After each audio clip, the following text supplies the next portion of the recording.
Hello everyone, I'm Mark Story. I'm an engineer working on application platform and infrastructure at Sentry. I'm excited to share new capabilities we are launching soon, how we built them, and what we've learned along the way. Sentry has always been a privacy-first organization. Safeguarding our users' data privacy and ensuring compliance with local regulations are core tenets that inform our product direction. We build our products like Session Replay with privacy enabled by default. We care about privacy enough to remove the non-essential third-party cookies from our website and documentation, so you won't find any consent pages on Sentry sites. Sentry has been GDPR compliant with US residency since 2018, but we wanted to do better than contractual agreements between lawyers. We are building tools that every developer will find value in. We've heard that having a US solution that only offers US residency holds some of you back. I'm happy to announce that we are launching an EU region providing data residency in Europe later this year. With Europe being roughly the size of Canada, I would be remiss to not be more specific. Sentry's European region will be in Frankfurt, Germany. Because we build Sentry for all of you, the European region will be available on all Sentry plans, including our free developer tier. Our solution is designed for a seamless user experience and auditable data residency. Under the hood, you'll be able to validate that your data is being stored in the EU all the way down to DNS, and you're welcome to read our source code. Our European region has been in closed beta since September. We've validated our design with customers in regulated sectors within the EU. We've been working with users from our community to refine and improve the product. A huge thank you to all of you who have participated in research calls and the beta. Your feedback has been valuable as we've been ironed out the wrinkles and rough spots in product experience. We're currently targeting a general availability for December, but you can sign up for early access to the EU region now. Shortly after the EU launch, we'll be providing tools to migrate existing organizations from the US to the EU. We don't have specific timelines on this release yet, but we'll be announcing those plans as they firm up. Now that we've covered what we're launching, I'd like to expand on what data residency means in the context of Sentry.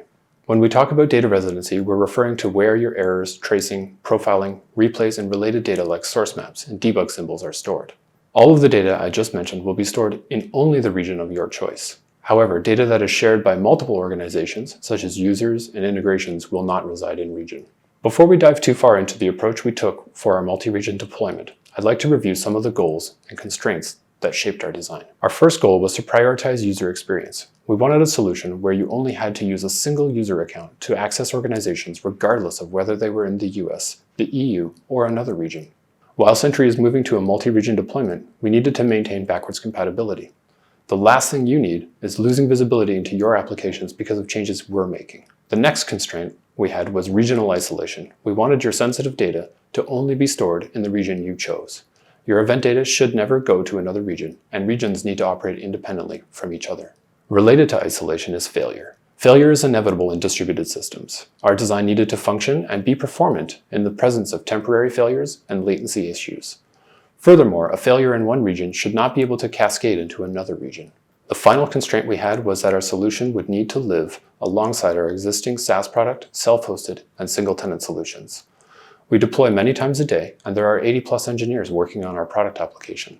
The changes we make for multi-region would need to be integrated with changes from other product teams with every pull request. Our changes would need to scale down to self-hosted without significant changes in complexity. Now that we've covered some of the constraints we had for our solution, let's review where Sentry is today. Presently, Sentry is a monolithic Django and React application. We deploy this application in a variety of roles: web servers, Kafka consumers, and Celery workers. The application is backed by several storage systems, including Postgres, Redis, ClickHouse, and Google Cloud Storage. There are additional internal services like Relay and Snuba and Symbolicator that handle specialized domains of our product. Until now, our SaaS offering approximates a large-scale installation of what you could run as a self-hosted user. Most of our applications and all of our storage are located in a single region in the US. With our foray into multi-region, our application and infrastructure design had to change in significant ways. Like many applications, users are a critical entity that is involved in every action we have. However, users also have to have a consistent and unified identity across regions. Features like notification preferences and our integration platform are examples of data that is shared by all regions. Looking at the problem in a generalized way, we came to the conclusion that some of our data and functionality needs to be shared globally, while most of it does not. This led to a design where we separated all of the entities into either customer data or Sentry data. When dividing up our entities, if a resource didn't absolutely need to be shared, it was put into the customer data group. There are two reasons for this. The first was to make sure as much data as possible had region residency, and the second was to increase operational resiliency by reducing the number of connections between regions and the centralized data. Because naming is hard, We ended up using the terms region silo and control silo for these groups of data respectively. With our data partitioned, we could move to an application architecture that looks like this. The control silo contains our shared data and is physically separate from each of the regions. Each region would have dedicated infrastructure, applications, and subdomains. This allows you to verify that the data you send to our European region is only stored in Europe. You'll be able to see this separation in action by inspecting the requests our interface makes. Instead of requests going to Sentry.io, you'll see requests for your organization's data going to us.sentry.io or de.sentry.io, depending on your org's residency. Getting to the siloed architecture from the monolithic one without disrupting other teams was a challenging problem. Sentry is a sizable application with approximately 650,000 lines of code, more than 480 Django models, 660 endpoints, and 30,000 tests. Our work was going to have to touch most of this code in some way. While talking about all the details of this work would take far too long, I did want to look under the hood at a few key parts of our multi-region transformation. The first step towards our siloed architecture was to physically separate our Postgres data into control and region databases. Before we could do this, though, we needed to have confidence that we had the silo boundaries correct. Our approach was to annotate each model in the application with its intended silo assignment. This allowed us to programmatically audit the application to find relationships that would cross silo boundaries. Furthermore, the model annotations give us enough context to programmatically annotate most of our endpoints, giving us a coarse first pass of dividing the application up. This approach enabled us to tweak and revise silo assignments before we made any changes to our schema. Our next step was to break more than 80 foreign keys. These foreign keys crossed silo boundaries, which wouldn't be possible in the future. Region silos frequently need to access data that lives in the control silo. And new application services gave us abstractions where we could choose between a local operation or a remote operation. As keys were broken, joined queries were replaced with calls to application services. In monolith environments, application service methods are simply function calls. However, in a siloed environment, those same service methods are backed by network calls. Whether Sentry is running as a monolith or silos, application services use the same parameter and return types. This enabled us to build confidence that the application was logically correct before physical separation was completed.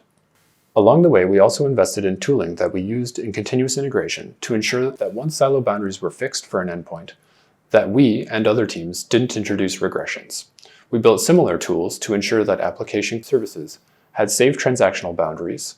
We knew early on that we needed a way to replicate data from the control silo, where users are stored, into the regions where users perform actions. We explored solutions like spoke and hub Postgres replication, federated Kafka, and application logic consuming Postgres WAL files to perform selective replication. However, all of these solutions either introduced additional complexity and fragility in our infrastructure or would replicate more data than is necessary into each region. In the end, we decided to solve cross-region replication using a pattern known as outboxes. This pattern, combined with our RPC services, yields a solution that provides an eventually consistent, at least once replication between regions. As an example, when a user updates their profile information, that change is persisted atomically with an outbox message. The atomicity is really important as it ensures we either get both the user update and the outbox message or neither. Later, when this outbox message is processed asynchronously, we push the most recent state of the user record out to each region the user has membership in, idempotently. If the networking between regions falters or we have an incident, outbox message delivery will be delayed, but will catch up automatically when service is restored. Outboxes were another place where we made investments in test automation to catch consistency errors. Because outboxes need to be saved each time a replicated model like users are changed, we wrote tooling to validate the SQL generated by the application to ensure that each write to a replicated model includes the required outbox messages. Sentry integrates with many other services, from repository providers like GitHub to communication tools like Slack.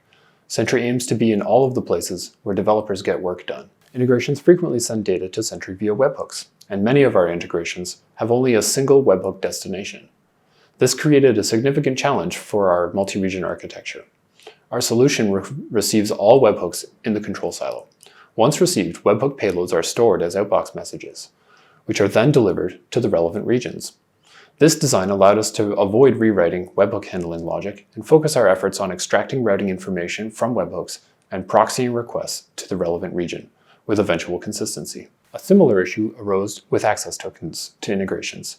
Several systems we integrate with allow connections to multiple Sentry organizations. Slack, for example, allows a single Slack workspace to be connected with multiple Sentry organizations. Each Sentry organization that is linked to a Slack workspace shares an access token. Copying access tokens into each region would have been simple, but would have left us with hard-to-solve consistency issues as tokens expired and were renewed. To resolve these consistency problems, we route all outbound requests from integrations through the control silo, where we can centrally manage and refresh access tokens in a consistent way. At Sentry, we value backwards compatibility. We aim to not break compatibility in our APIs and SDKs for as long as possible, even if it hurts a bit. Despite us splitting the application in half and distributing it around the planet, we still needed to provide backwards compatibility in our APIs. Thankfully, most of the API endpoints we have can be resolved to a region by the organization slug. Our control silo maintains an inventory of each organization and what region it is located in. We also maintain a replica of organization memberships to enable consistent authentication across the application. This routing metadata, alongside users and integrations, forms the core of our backwards compatibility solution. When a request for a region-scoped resource is received on Sentry.io, we extract routing information and synchronously proxy the request to the intended region. Of course, proxying requests incurs additional latency, and data is transferred through the US. For these reasons, we recommend interacting directly with the region API. But if you forget or make a mistake, we've got you covered. We will be deprecating several APIs that are not routable via an organization slug or other regionally unique identifiers.